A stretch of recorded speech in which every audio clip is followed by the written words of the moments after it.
अस्सलाम वालेकुम बच्चों, आज हम ब्लॉक 5 के डे 3, 4 एंड 5 की ऑस्टियोलॉजी को जल्दी से देख लेते हैं। तो सबसे पहला सवाल था what is ELISA and state its principle. ELISA का आपने क्लियरली बताना है कि एंजाइम इम्यूनोसॉर्बेंट ऐसे होता है, प्लेट बेस्ड टेक्निक है जिसमें डिटेक्ट एंड क्वांटिफाई किया जाता है एंटीजन एंटीबॉडीज को। प्रिंसिपल ये होता है कि स्पेसिफिक एंटीजन एंटीबॉडी इंटरेक्शन होता है जिसमें एंटीजन बाइंड करती है अपनी स्पेसिफिक एंटीबॉडी के साथ और एक कॉम्प्लेक्स बना देती है। Enzymic antibody reacts with its substrate to produce a coloured end product which is measured at specific absorbance by spectrophotometry. इसके बाद है कि किन कंडीशंस में या डिजीज में एलाइजा टेस्ट ऑफ चॉइस होता है। इसमें हार्मोनल एसिड्स होते हैं, यानी आपने हार्मोन्स के नाम एग्जांपल्स में देने हैं। फिर वायरल इन्फेक्शंस बताएं एग्जांपल्स के साथ, detection of antibodies, peptides and proteins. इसके अलावा यूएचएस की में जो है आपका फूड एलर्जेंस को भी जो है as a test of choice इसमें एलाइजा के लिए सिलेक्ट किया था।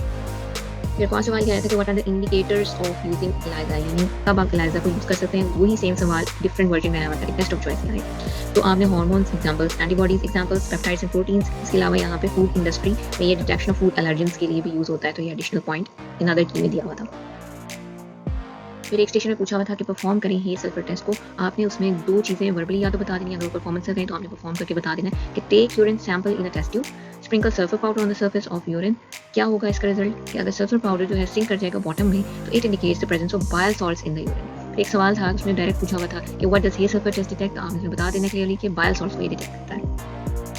फिर एक और स्टेशन में पूछा हुआ था कि which test is used to detect blood in urine, तो ये होता है बेंजीन टेस्ट। सो बेसिकली आपकी जो प्रैक्टिकल कॉपी में यूरिन के कॉन्स्टिट्यूएंट्स को डिटेक्ट करने के छोटे छोटे टेस्ट दिए हुए हैं, वो बहुत इंपॉर्टेंट है, एग्जामिनर उठाकर इनसे कोई भी दे सकता है।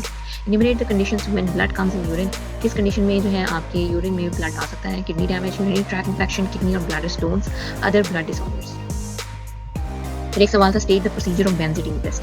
बेंजीन टेस्ट किस लिए होता है कि ये आपके यूरिन के अंदर ब्लड को डिटेक्ट करता है। प्रोसीजर क्या है, take 3 ml of saturated benzene solution in glacial acidic acid in a test tube.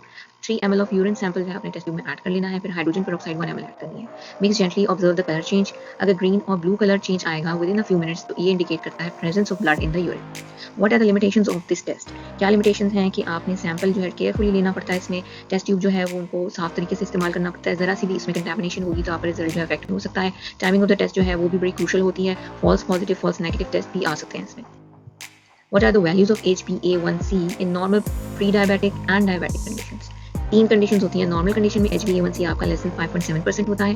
Pre diabetic या इम्पेयर्ड ग्लूकोज में आपका 5.7 to 6.4% होता है। डायबिटिक पेशेंट्स में जो डायबिटीज में बेस से सफर कर रहे होते हैं उसमें ग्रेटर देन इक्वल टू 6.5% होता है। फिर आपके आ जाते हैं ऑस्वी के। एक्चुअली डे 3, 4 एंड 5 की ऑस्वी में बहुत से जो स्टेशन में सवाल थे वो डे 1 एंड डे 2 से रिपीट हुए थे, तो जो डिफरेंट है वो मैंने इधर मेंशन कर दिए हैं। Name any 6 hormones which have tyrosine kinase activity, insulin, epidermal growth factor, IGF-1। ये रिसेप्टर्स हैं जो कि intrinsic protein tyrosine kinase activity show करते हैं ऑन द साइटोप्लाज्मिक ट्यूब्स। उसके अलावा growth hormone, prolactin, erythropoietin and cytokines activate करते हैं टायरोसिन काइनेज एक्टिविटी को, तो ये इनडायरेक्टली इसके साथ लिंक्ड है। इसके अलावा भी आपके hormone receptor interaction leads to activation of cytoplasmic tyrosine kinase जो कि जैनस काइनेज पाथवे और टायरोसिन काइनेज 2 जो आपके एंजाइम्स हैं ये भी लिंक्ड है with the tyrosine kinase activity. अगला सवाल था कि कौन से हार्मोन्स हैं जो स्टिमुलेट करते हैं एड्रेनालाइन साइक्लेज की एक्टिविटी को। ये वही रिपीटेड सवाल है, आपने ये जवाब दे देना है इसका। What is the precursor of testosterone hormone. Testosterone hormone आपका कोलेस्ट्रॉल डिराइव्ड हार्मोन है। जितने भी आपके स्टेरॉइड हार्मोन्स हैं वो कोलेस्ट्रॉल से डिराइव हुए हैं। Explain role of all components of RNA polymerase 4 enzyme. पहले था एनलिस्ट करना है आपने कंपोनेंट्स को, अब जब सवाल आया है उसमें था कि रोल बता दें हर कंपोनेंट का, तो आप इसमें बताने के अल्फा सब यूनिट जो है वो आपका रिक्वायर होता है for enzyme activity. Beta gas सब यूनिट जो होता है इन्वॉल्व होता है इन DNA टेम्पलेट बाइंडिंग। बीटा सब unit in polymerase activity show करता है 5 to 3 एंड ओमेगा सब यूनिट क्या करते हैं एंजाइम सबमिशन स्टेबिलिटी प्रोवाइड करता है। टुगेदर ये रोल प्ले करते हैं RNA चेन की नॉर्मलाइजेशन में। How does hyperuricemia occur in deficiency of aldolase B, तो इसमें आपने बताना है पूरा मैकेनिज्म कि aldolase B deficiency hereditary fructose intolerance को कहते हैं। इसमें क्या होता है कि फ्रुक्टोज 1 फॉस्फेट एक्यूमुलेट कर जाता है लिवर एंड किडनी के सेल्स में, उससे क्या होता है डिप्लीशन हो जाती है आपकी इनऑर्गेनिक फॉस्फेट की और ATP की। जब ATP का लेवल फॉल करता है AMP का लेवल राइज करता है, उससे क्या होता है hyperuricemia and lactic acidemia. What is the role of constitutive gene of lac operon.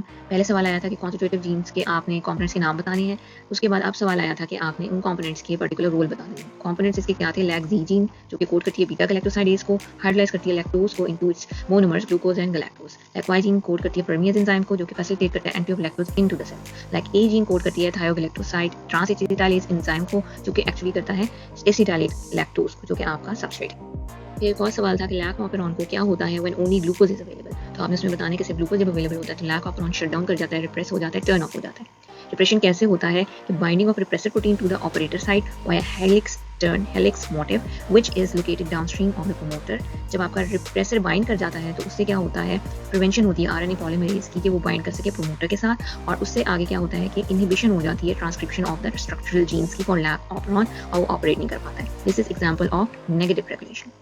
इसके साथ ही हमारे ये वाले सवाल यहाँ पे ख़त्म होते हैं. आपके जो रिपीटेड सवाल हैं वो मैंने इसी वीडियो में आगे ऐड कर लिए हैं, उनको खुद देख लीजिएगा. Thank you so much. अस्सलाम वालेकुम बच्चों, आज हम ब्लॉक 5 की ऑस्वी एंड ऑस्वी को डिस्कस करेंगे जो कि डे 1 एंड डे 2 में बायोकेमिस्ट्री के स्टेशंस में आई हैं. ऑस्वी में पहला सवाल था कि बेंस्टोन्स प्रोटीन्स क्या हैं और कंडीशन बताएं जिसमें बेंस्टोन्स प्रोटीन्स आपके यूरिन में प्रेजेंट होती हैं. तो आपने डिफाइन कर देना बेंस्टोन्स प्रोटीन्स को, और कंडीशन इसमें प्रेजेंट होती है multiple myeloma. What is the principle and types of electrophoresis. Principle आपने प्रॉपर्ली डिफाइन करना है और फिर उसके बाद आपने टाइप्स बता देनी है इलेक्ट्रोफोरेसिस की. What are the steps of electrophoresis. Exactly वही जो बुक में स्टेप्स दिए हुए हैं आपके इलेक्ट्रोफोरेसिस के, वो आपने लिख देने हैं. 4 advantages, limitations of electrophoresis. 4 advantages आपने, लिमिटेशंस एक्चुअली यहाँ पे डिसएडवांटेजेस होते हैं, यहाँ पे लिख देने हैं, बुक में प्रेजेंट है आपकी प्रैक्टिकल कॉपी में. What is the principle and 6 uses of PCR. PCR का आपने प्रिंसिपल लिखना है कि एक्चुअली क्या है, टेक्निक है to amplify the segment of specific segment of DNA by repeated cycle of denaturation of double stranded DNA. फिर एनीलिंग होती है प्राइमर्स की, एंड एक्सटेंशन होती है, जिससे क्या रिजल्ट करता है, एक न्यूली डबल स्ट्रैंडेड डीएनए जो है वो फॉर्म होता है. यूजेस ऑफ पीसीआर आपने लिख लेने हैं सारे. उसके बाद है कि रिएजेंट्स कौन से यूज हो रहे हैं पीसीआर में, और 4 इसकी टाइप्स आप बता दें. Endless steps with temperature used to perform PCR on thermocycler. आपने प्रॉपर्ली एक्जैक्टली सारे टेम्परेचर्स मेंशन करने हैं और सेकंड्स मेंशन करने हैं, और प्रोसेस का नाम लिखना है कि इनिशियल डीनेचरेशन में क्या हो रहा है, डीनेचरेशन में क्या हो रहा है, नीलिंग एक्सटेंशन में क्या हो रहा है, और फिर यही जो है आपके प्रोसेसेस, आपके 4 स्टेप्स जो हैं वो 34 to 40 टाइम्स ये रिपीट होते हैं, जिसके बाद जो है फाइनल एक्सटेंशन होती है, और फिर जो है आपको जो रिजल्टिंग डीएनए जो होता है वो उसको होल्ड किया जाता है 4 डिग्री सेंटीग्रेड. फिर था कि what is HbA1c and why is it important to measure HbA1c. आपने एक्जैक्टली डिफाइन कर देना है कि क्या होता है. ग्लाइकेटेड एडल्ट हीमोग्लोबिन होता है, और ये non enzymatic glycation of haemoglobin से बनता है. कौन से हीमोग्लोबिन की ग्लाइकेशन होती है, एडल्ट हीमोग्लोबिन की. एंजाइमेटिक इसमें कोई भी रिएक्शन नहीं होता तो हम इसको नॉन एंजाइमेटिक कहेंगे. सिग्निफिकेंस में आपने एक्जैक्टली वही 4 सिग्निफिकेंस लिखी है. 2 to 3 मंथ्स के, या आपका ओवरऑल ब्लड ग्लूकोज लेवल को बताती है. डायबिटीज़ में और प्री डायबिटिक स्टेट को डिफाइन करती है. लॉन्ग टर्म ग्लाइसेमिक कंट्रोल को बता रही होती है, और आपके ट्रीटमेंट की इफेक्टिवनेस को भी over the period of 2 to 3 months ये जो है मॉनिटर करती है. फिर सवाल था कि perform interpret heat coagulation test to detect protein in given urine sample. आपके सामने वो सैंपल जो है पड़ा भी हो सकता है, आपको परफॉर्म करना भी आना चाहिए, और अगर वर्बली वो पूछने तो आपने स्टेप्स बता देंगे. इंटरप्रिटेशंस में यही होगी कि अगर टर्बिडिटी रहेगी तो इसका मतलब है कि प्रोटीन प्रेजेंट है. अगर आप इसे ग्लेशियल एसिटिक एसिड डालने से वो डिसअपीयर हो जाएगी, मींस के फॉस्फेट्स प्रेजेंट है. What are the test for ketone bodies. 2 test हैं, Rothera test and Gerhardt test. आपने ये बता देना है. उसके बाद फिर प्रिंसिपल या सिग्निफिकेंस रोथेरा टेस्ट पूछ ली गई थी, तो उसमें प्रिंसिपल आपने पूरा प्रॉपर्ली जो आपकी बुक में है वो लिख लेना है, and significance diabetes mellitus starvation की कंडीशन में ये आपके कीटोन बॉडीज यूरिन में पॉजिटिव आते हैं. स्टेप्स ऑफ रोथेरा टेस्ट प्रॉपर्ली उसी तरह हमने बताने हैं, और पॉजिटिव रिजल्ट्स सेम इस तरह से मिलता जुलता स्टेशन आपका आफ्टरनून में आया था.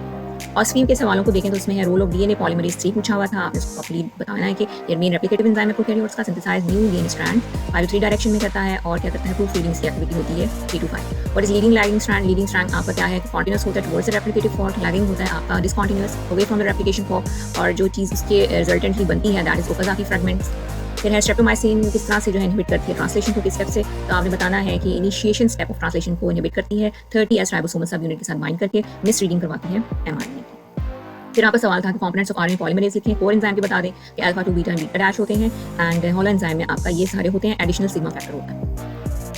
विटामिन ए की एब्जॉर्प्शन ट्रांसपोर्ट का पूछा हुआ था. आपने बताना कि इंटेस्टाइन में ये एज रेटिनॉल जो है वो एब्जॉर्ब होता है. हाइड्रोलिसिस होती है एक्चुअली रेटिनल एस्टर्स की, रेटिनॉल बनाते हैं, फिर वो एब्जॉर्ब होता है इंटेस्टाइन में. ट्रांसपोर्ट में आपने देखना है कि रेटिनॉल में जब वन सेंटर हो जाता है एंटीरोसाइट्स में, वो रीस्टेरिफाई होता है to retinal ester, transported to blood via chylomicron to the liver.